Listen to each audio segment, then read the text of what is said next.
မင်္ဂလာပါဒီကနေ့မှာတော့ AI မျိုးစားတွေဖြစ်တဲ့တရုတ် TV, MPT တွေမှာ YouTube software ထည့်သွင်းနေလေးကိုမျှဝေပေးသွားမှာဖြစ်ပါတယ်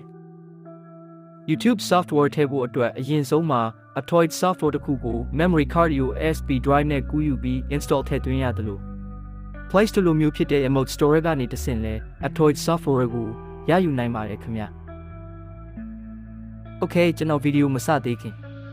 နီးပညာနဲ့ပတ်သက်တဲ့စိတ်ဝင်စားစရာဗဟုသုတများကိုအပတ်တိုင်းတင်ဆက်ပေးသွားမှာမို့ channel ကို subscribe မလုပ်ရသေးရင် subscribe လေးနှိပ်ပေးဖို့တောင်းဆိုချင်ပါတယ်ခင်ဗျ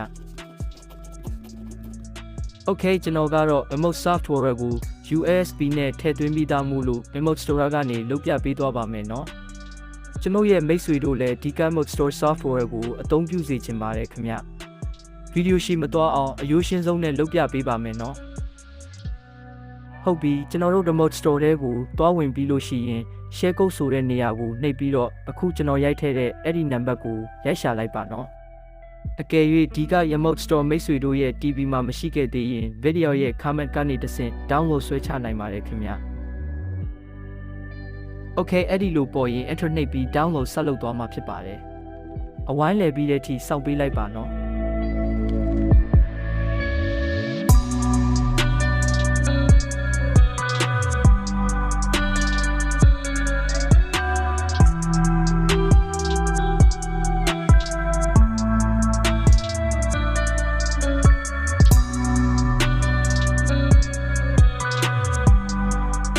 ပြီးလို့ရှိရင် install ထည့်သွင်းလိုက်ပါ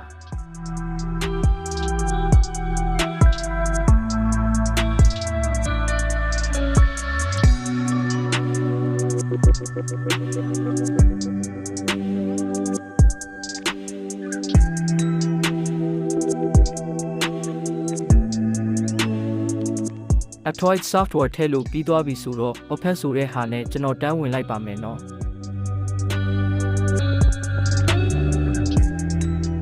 Android software ထဲကိုဝင်ပြီးအဲ့ဒီလိုပြရင် okay နဲ့ဆက်သွားလိုက်ပါ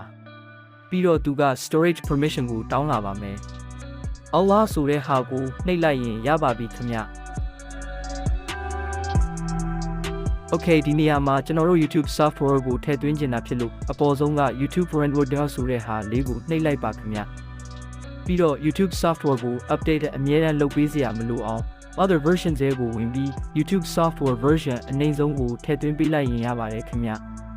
ဒါပေမဲ့ကျွန်တော်ကတော့ latest version ကိုပဲ install ထည့်သွင်းအသုံးပြုလိုက်ပါမယ်နော် Okay install စလုပ်ဖို့အတွက် install ဆိုတဲ့ဟာကိုနှိပ်ပေးလိုက်ပါ download စလုပ်နေပါပြီနော်100ပြည့်တဲ့အထိစိတ်ရှိရှိနဲ့စောင့်ပေးလိုက်ပါခင်ဗျ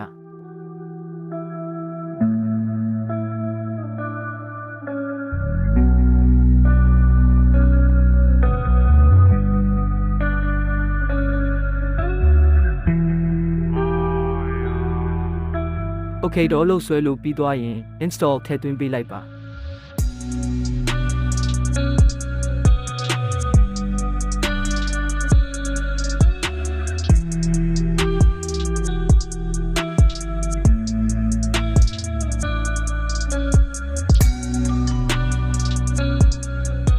YouTube software ထည့်လို့ပြီးသွားပြီဆိုတော့အခု YouTube software ထဲကိုကျွန်တော်သွားဝင်ကြည့်ပါမယ်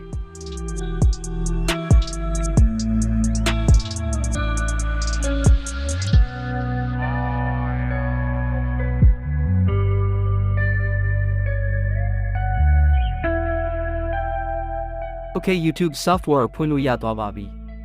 Copyright တွေများနေတာကြောင့် YouTube video ကိုတော့ကျွန်တော်မဖွင့်ပြတော့ပါဘူးနော်အားလုံးပဲအဆင်ပြေကြမယ်လို့ကျွန်တော်မျှော်လင့်ပါတယ်ခင်ဗျ